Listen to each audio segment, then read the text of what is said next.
Man, are there a lot of these things.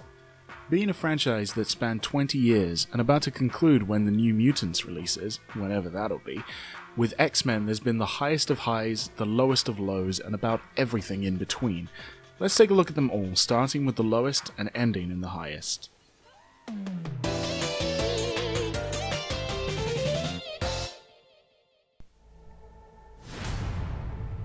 It might surprise a couple of you to see this one in the absolute worst position, especially when there's a litany of memes about how bad Origins and The Last Stand are. But personally, I find boring to be worse than bad. I'll watch The Room over Taken 2 any day. Dark Phoenix is about as boring as the X-Men series ever got, with its rehashed storyline, dull tone, and phoned-in performances, especially from Jennifer Lawrence, who looks like she wanted to retire from the franchise about 2 movies earlier. The worst part about the whole thing is that this was promoted as the movie to fix The Last Stand, and do the Dark Phoenix saga from the comics justice. Despite having incredible source material, a great example of what not to do, and a team of incredibly talented people on and off screen, they still came out with a bad movie. Fool me twice, I suppose.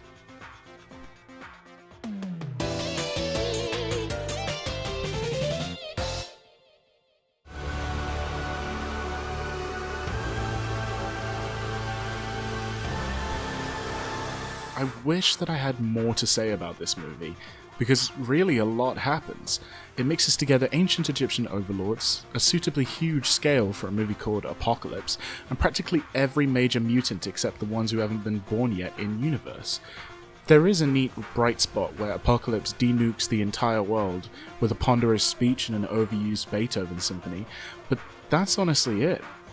Despite the parts that come together to make it, everything in this movie is just so meh. I couldn't be excited about another Quicksilver slow-mo scene that went on for far too long this time around. Seeing the Phoenix emerge to save the day with zero build-up elicited naught but a shrug. I even heard a few "oh come ons" in the cinema when Wolverine stepped out for his obligatory cameo, and the British never talk in the cinema. You get sent to the Tower of London for that, as should this movie.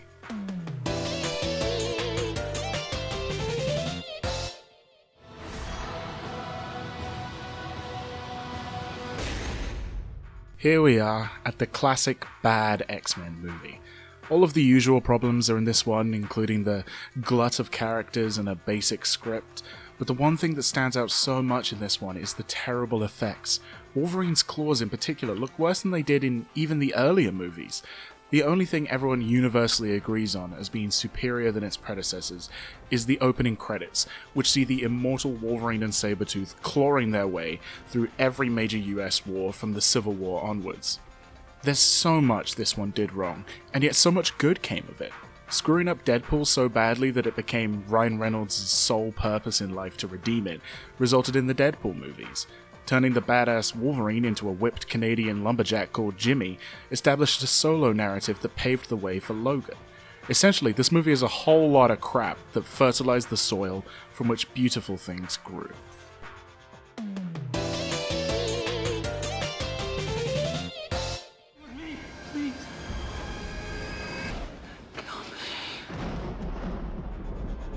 Why is The Last Stand such a pariah among X-Men films? Sure, it is really bad overall, I'm not arguing that. There's too many heroes and villains, the script is terrible, and there's so many unresolved plot lines for a movie called The Last Stand. But I challenge anyone to explain to me how it's worse than any of the previous entries on this list. Maybe it was because it was the first objectively bad one in a franchise we had no idea could get even worse. But nowadays, The Last Stand rests content and happy in meme heaven, knowing that it provided us with so much happiness by making fun of it. I'm the Juggernaut, bitch! Besides, there are some genuinely great moments, from Magneto stopping the police convoy, to the fight at Jean's house, to the Golden Gate Bridge scene. That last one is such a creative and awesome show of power that they brought it back for the inferior baseball stadium scene in Days of Future Past.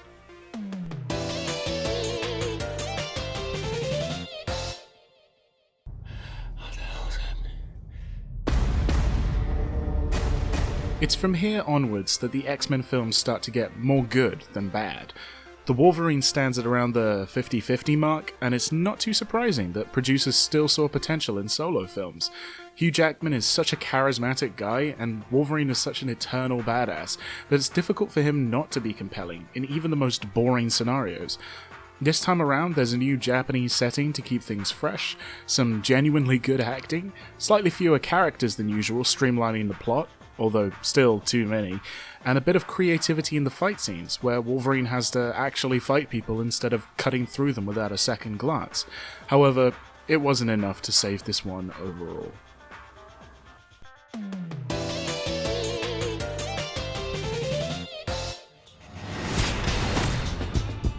It lives up to the hype, plus. Fuck it, they probably won't even make a 3. Yeah, why would they? Stop it too. You killed it. I'm willing to admit, I like this one a lot less than it might deserve. There's not too much intrinsically wrong with Deadpool 2, it's a perfectly good superhero film, better than average in fact. But following something as fresh and unexpected as Deadpool, it didn't quite have the same impact. The jokes were less funny this time around, it was a wee bit too long, and the action scenes leaned more into standard superhero fare. That being said, I'm not completely blind to some truly excellent parts of this film. The world could always use more Zazie beats, and Deadpool 2 obliged.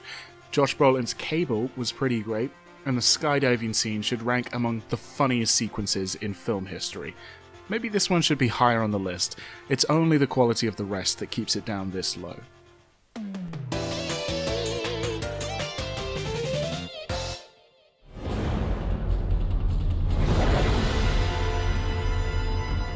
Putting it in a list like this, it's comforting to see that at least half of the X-Men films are unequivocally good. Looking back at the one that started it all, X-Men is gloomy as hell, and it's quite shocking seeing how far later entries steered away from that tone. Starting off with a couple of horrific scenes, with trauma at Auschwitz and Anna Paquin sucking the life out of her boyfriend, X-Men stands out by making the mutants really feel like outcasts from society, abnormal rather than super. Not much really stands out in particular as being exceptional in the movie, but it's the overall cohesion that keeps it compelling from start to finish. The enemy for the first half of the movie isn't megalomaniac supervillains, it's the fear and cruelty of common people, the paranoid rhetoric of career politicians. This movie stands superior to all the rest in one way: it actually meant something real.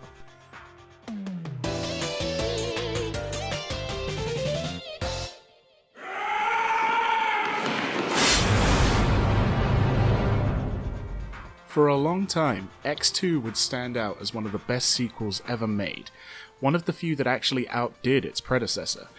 To this day, it's hard to argue with. This is probably the one time where the ridiculous amount of characters doesn't work against the film. Returning X-Men like Jean and Cyclops are improved, and new characters like Nightcrawler and Pyro more than earn their keep, with some extremely memorable moments. In many ways, X2 is the perfect blockbuster movie. It's got everything we want to scoff down popcorn to, from action, romance, tragedy, special effects, and so many gorgeous celebrities, it's not fair. The only weakness of the film is how it abandoned some of the themes and subtext that made the first film and original comics so compelling.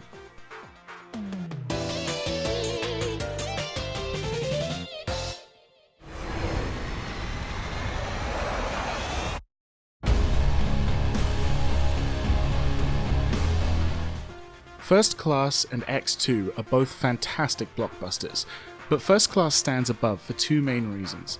The first is the sheer bloody style of it.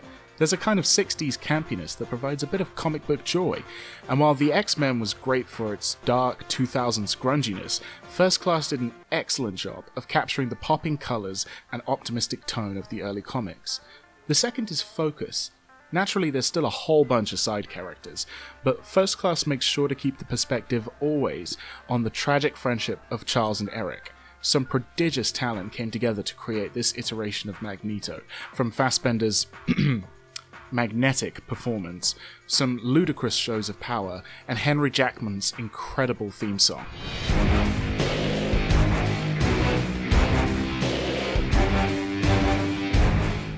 Not to mention that coin scene, which is one of the best moments ever filmed, ever.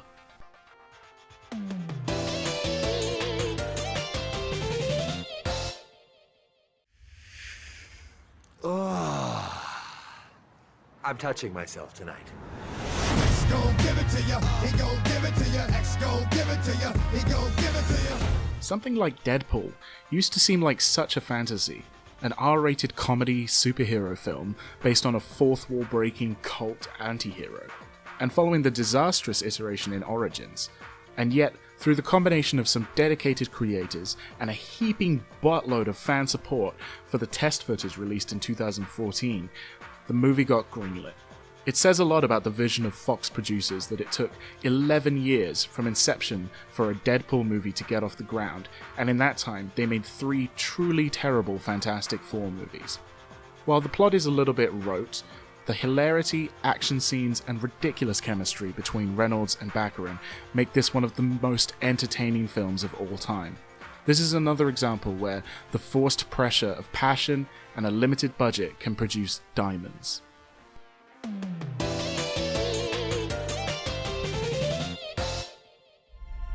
We need you to hope again.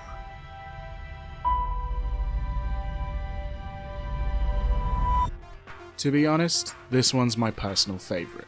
This is X-Men firing on all cylinders, giving us a delicious medley of all the things that made both the old series and the new so great. The future Sentinel fights are breathtakingly cool, the Quicksilver time in a bottle scene is now legendary, and appropriate attention is given only to the characters that matter. I'm pretty sure Sunspot doesn't even get a line. The younger actors are at their absolute best here, especially McAvoy's heartbroken Xavier battling disability and a proxy for heroin addiction, and Lawrence in the first and only time that she would truly become the unstoppable badass that is Mystique. Sure, time travel is a bit of a cop-out plot, but when it gives us that last scene of Wolverine walking through the mansion, the nostalgic chills are real.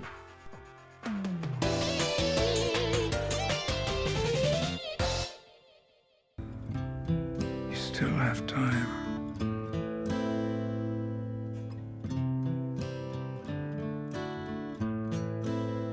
This movie is perfect. It's shot beautifully, acted brilliantly, and adds a neat western theme that perfectly fits Wolverine's character. The score is excellent, especially Laura's theme, and it has a story of tragedy and real consequences that superhero franchises are typically afraid to commit to. I can't think of anything this movie misses the mark on. It somehow manages to contain the best fight scenes of the franchise, Logan vs. X-24, Laura versus the Reavers in Mexico, Logan stabbing the paralyzed Reavers in the hotel, as well as the most emotional moments. You'll be hard-pressed to find someone who managed not to shed a tear at either Charles or Logan's deaths. This is the send-off to the X-Men that Dark Phoenix should have been, the send-off such a venerable series deserved. So there they are, every single X-Men movie. Did you agree with the order? Disagree with any? Let us know in the comments, and don't forget to subscribe to Upside Down Shark to catch more videos.